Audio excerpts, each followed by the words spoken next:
All right, hi everybody.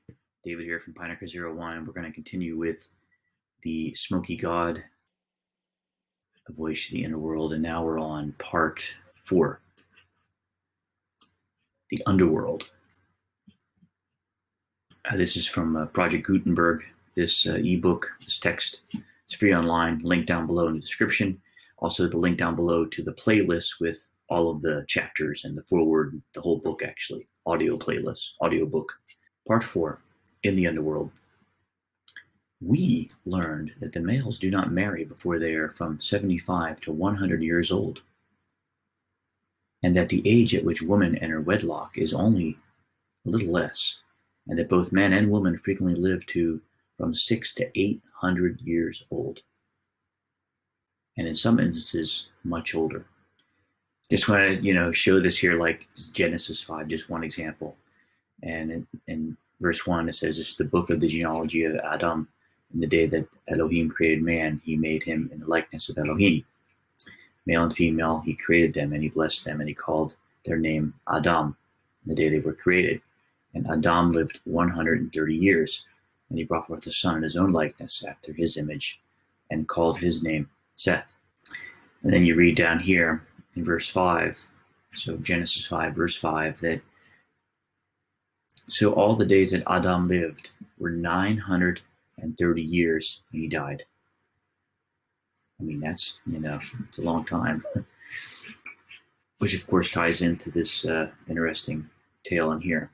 And one of the notes here, note 18, Josephus says, God prolonged the life of the patriarchs that precede the deluge, the big flood, both on account of their virtues and to give them the opportunity of perfecting the sciences of geometry and astronomy, which they had discovered, which they could not have done if they had not lived 600 years, because it is only after the lapse of 600 years that the great year is accomplished.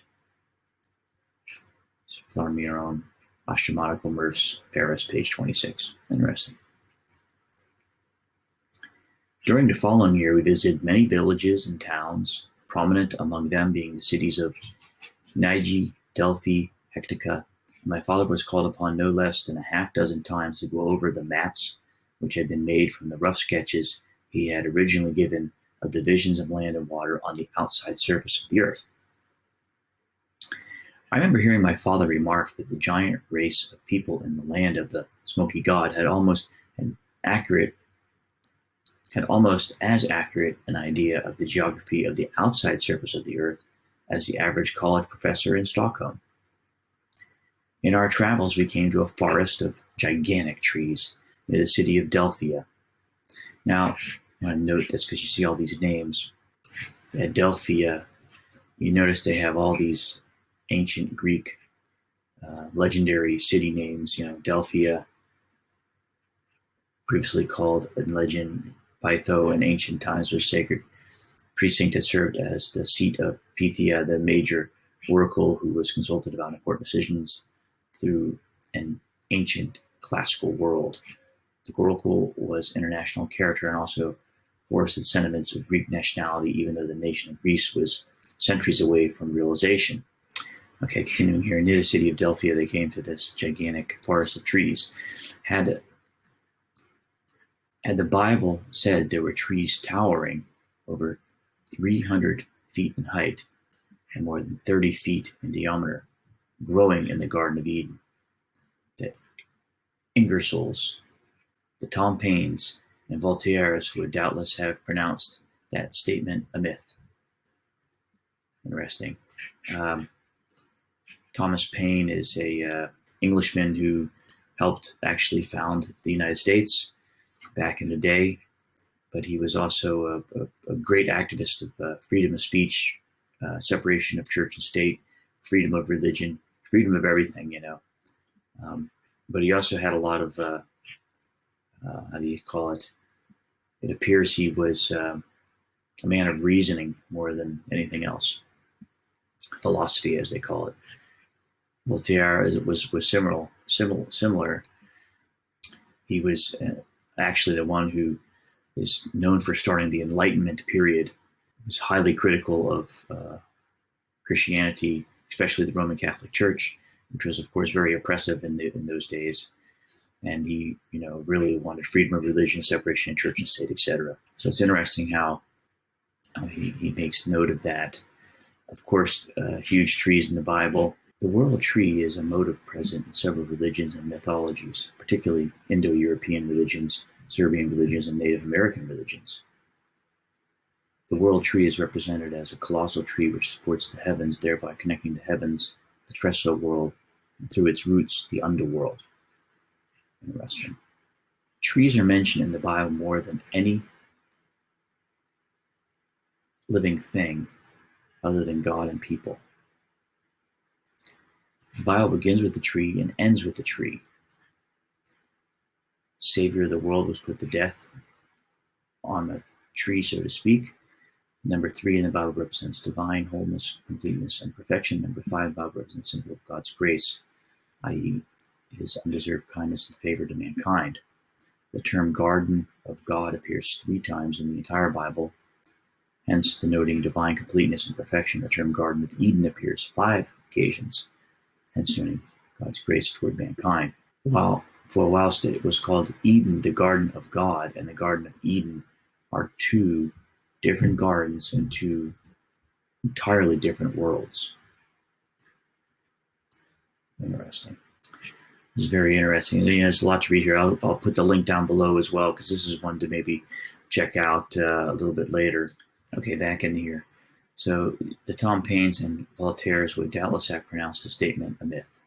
Yet this is the description of the California Sequoia gigantea, but these Californian giants pale into significance when compared with the forest Goliaths found in the within continent, where abound mighty trees from 800 to 1,000 feet in height and from 100 to 120 feet in diameter, countless in numbers and forming forests extending hundreds of miles back from the sea. The people are exceedingly musical and learned to a remarkable degree in their arts and sciences, especially in geometry and astronomy. Their cities are equipped with vast palaces of music, where not infrequently as many as 25,000 lusty voices of this giant race swell forth in mighty choruses of the most sublime symphonies. Pronunciation. The children are not supposed to attend institutions of learning before they are 20 years old. Then their school life begins and continues for 30 years, 10 of which are uniformly devoted by both sexes to the study of music. Their principal vocations are architecture, agriculture, horticulture, and the raising of vast herds of cattle and the building of conveyances particular to the country for travel on land and water. By some device, which I cannot explain, and this is interesting, they hold communion with one another between the most distant parts of the country on air currents. By some device which I cannot explain, they hold communion with one another between the most distant parts of their country on air currents. So they talk to each other like, with a cell phone. I mean, that's what it sounds like. And this was written in 1908, long before the cell phone, Very interesting. All buildings are erect with special regard to strength, durability, beauty, and symmetry, with a style of architecture vastly more attractive to the eye than I have ever observed elsewhere. About 3/4 of the inner surface of the earth is land and about 1/4 water. There are numerous rivers of tremendous size, some flowing in a northerly direction and others southerly. Some of these rivers are 30 miles in width, and it is out of these vast waterways at the extreme northern and southern parts of the inside surface of the earth, in regions where low temperatures are experienced, that freshwater icebergs are formed. They are pushed out to sea like huge tongues of ice by the abnormal freshlets of turbulent waters that twice every year sweep everything before them. Interesting. So I guess they're claiming here that the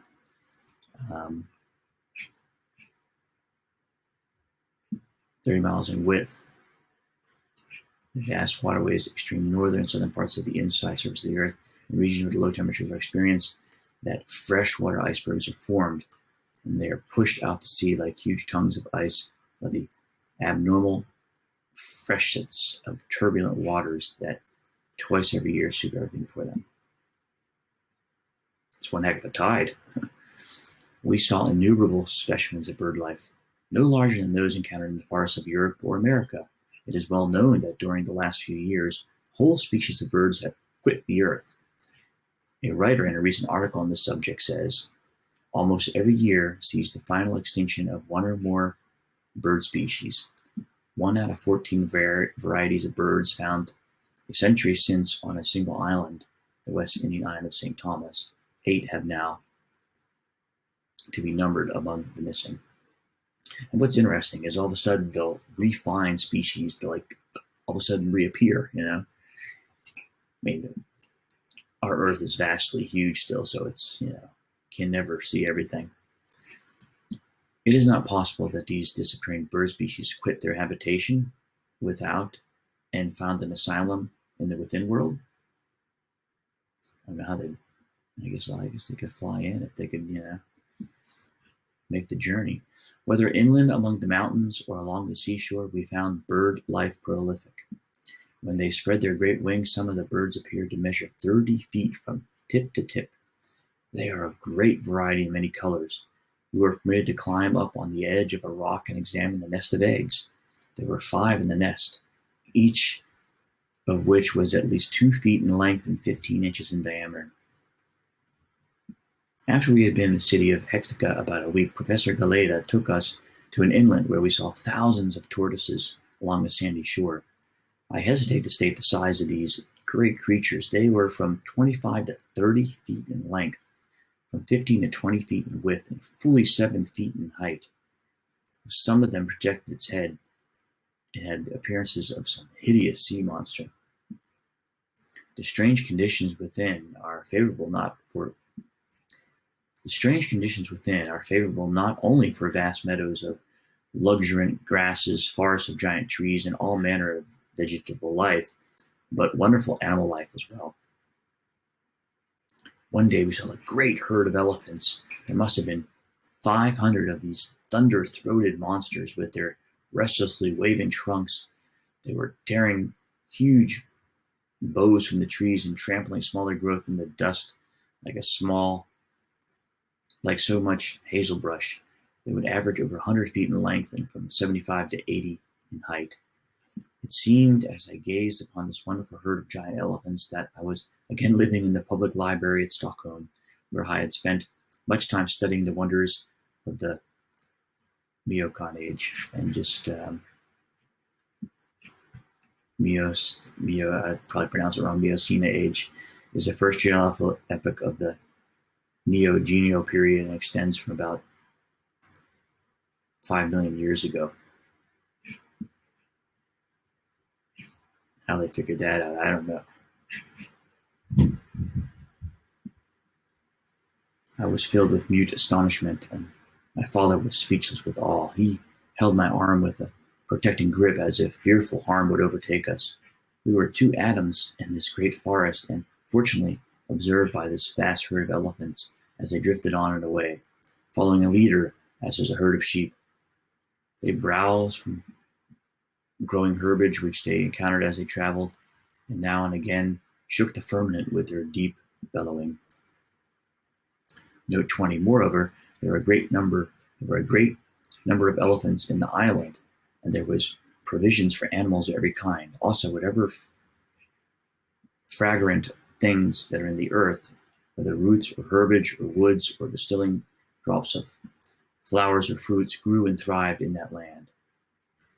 Critias of Plato. There was a hazy mist that goes up from the land each evening, and it invariably rains once every 24 hours.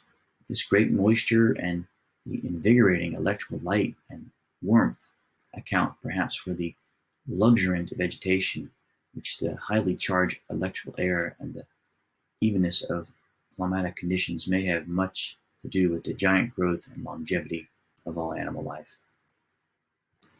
In places, the level valleys stretched away for many miles, and every direction. The smoky god, in its clear white light, looked calmly down. There was an intoxication in the electrically surcharged air that fanned the cheek as softly as a vanishing whisper. Nature chanted a lullaby at the faint murmur of winds whose breath was sweet with the fragrance of bud and blossoms. After having spent considerably more than a year in visiting several of the many cities of the within world, and a great deal of intervening country, and more than 2 years had passed from the time we'd been picked up by the great excursion ship on the river, we decided to cast our fortunes once more upon the sea and endeavor to regain the outside surface of the earth. We made known our wishes, and they were reluctantly but promptly followed.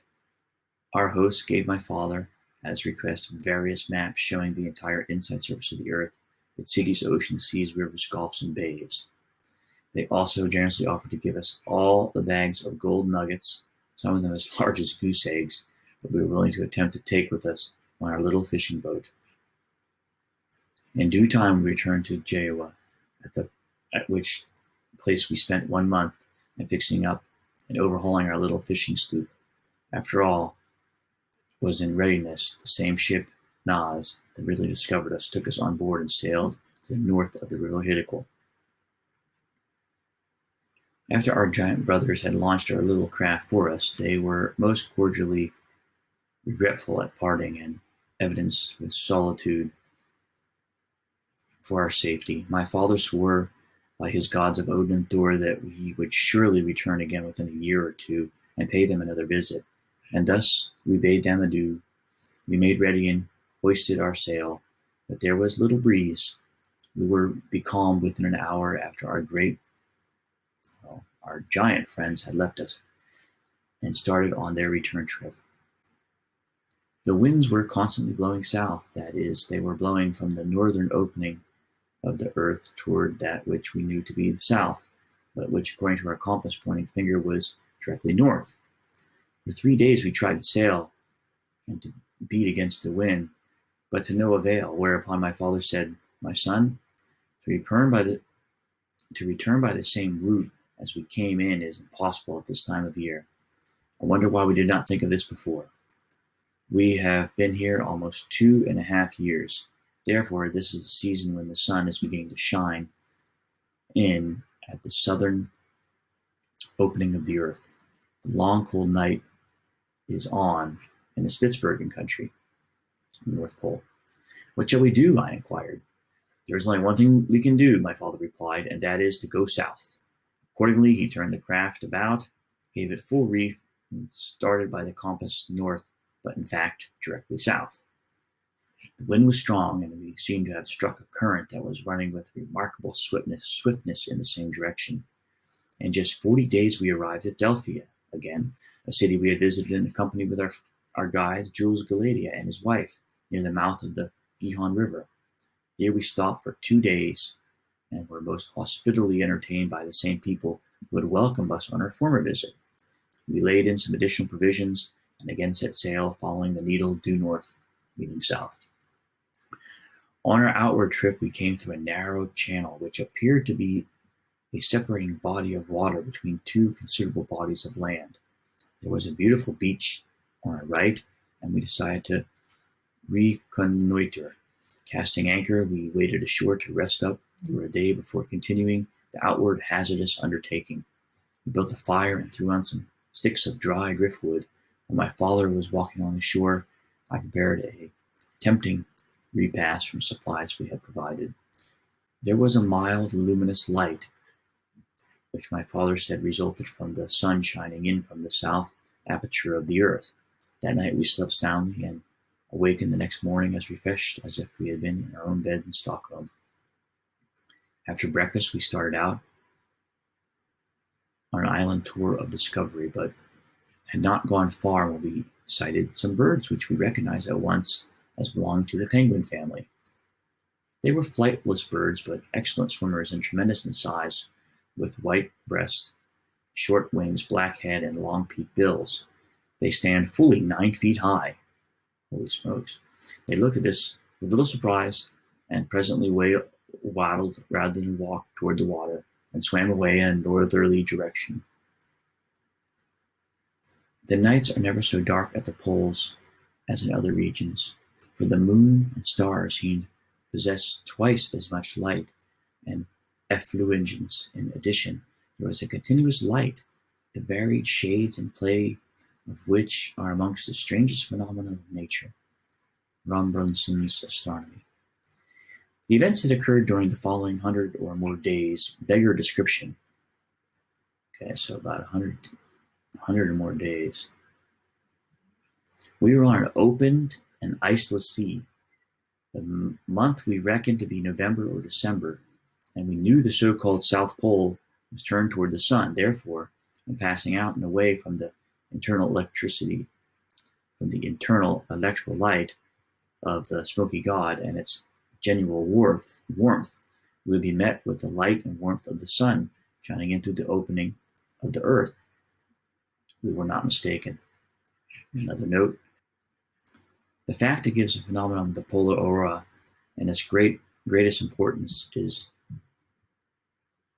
that the earth becomes self-luminous, that besides the light which as a planet is received from the central body, it shows a capability of sustaining a luminous process proper to itself.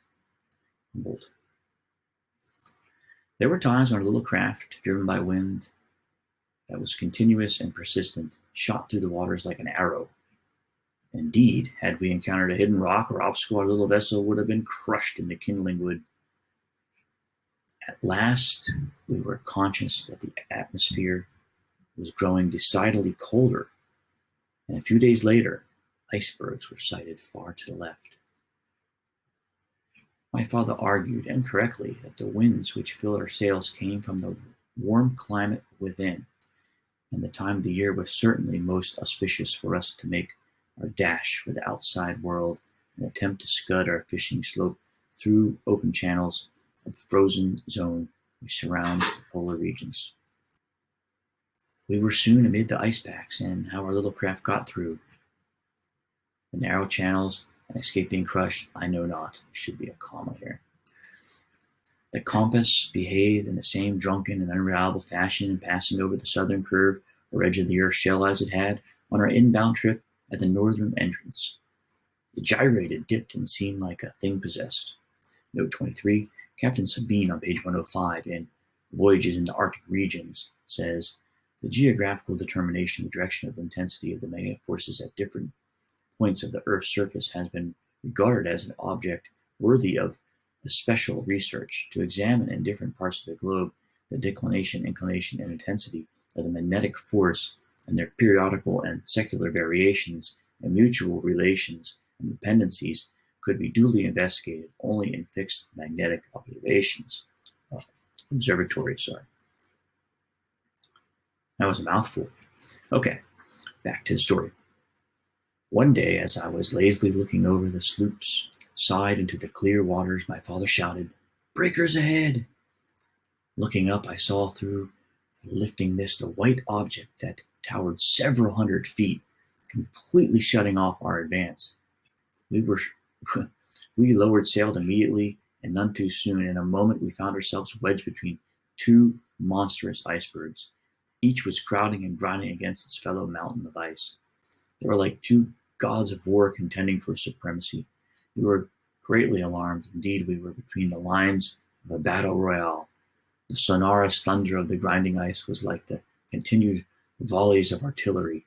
Blocks of ice larger than a house were frequently lifted up 100 feet by the mighty force of lateral pressure.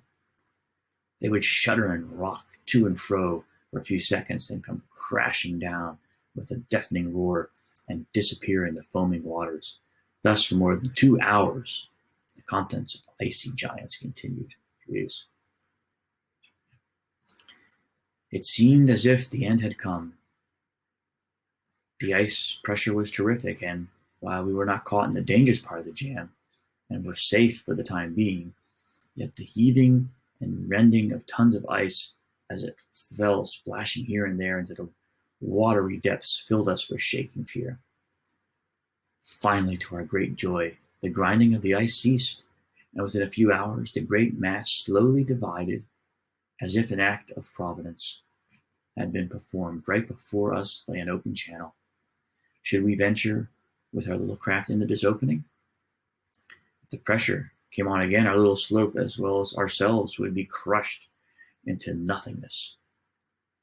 We decided to take the chance, and accordingly hoisted our sail to a favorable breeze, and soon started out like a racehorse running the gauntlet of the unknown channel of open water. And that's the end of part 4. So very interesting. I hope you enjoyed it. Next time we'll go into part 5, among the ice packs. Everything will be in the playlist down below. I just want to bring up this point again because you see a lot of this stuff is touching back on myths and legends and like ancient Egyptian, not Egyptian, maybe not, but ancient Greek mythology. And in Genesis 6 we read, and it came to be when man began to increase on the face of the earth, the daughters were born to them. And the sons of Elohim, these are fallen angels, saw the daughters of men that were good, and they took wives for themselves of all who they chose. And these angels were of great stature. They, were more powerful than the man. We continue in verse 3. And Jehovah said, my spirit shall not strive with men forever in his going astray. His flesh and his days shall be 120 years. The Nephilim, and that's one of the races of fallen angels, were on the earth in these days and also afterward. And when the sons of Elohim came into the daughters of men, and they bore children to them, those were the mighty men who were of old, the men of name. In other Bible translations, this is the Scriptures 2009 modern translation, but most other old translations, they call it the men of renown, the men of renown, the men of legends, And Jehovah saw the wickedness of man was great in the earth, and that every inclination of the thoughts of his heart was only evil continually. And Jehovah was sorry that he had made man on the earth, and was grieved in his heart. And Jehovah said, I am going to wipe off man whom I have created from the face of the earth, both man and beast, creeping creature and birds of the heavens. For I am sorry that I have made them. But Noah found favor in the eyes of Jehovah.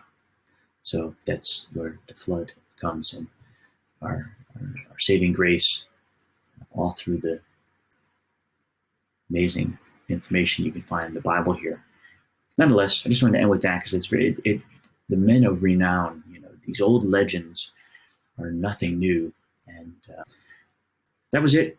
David from Pineapple 01, wishing you a great day. We'll check out part 5 next, and see you later.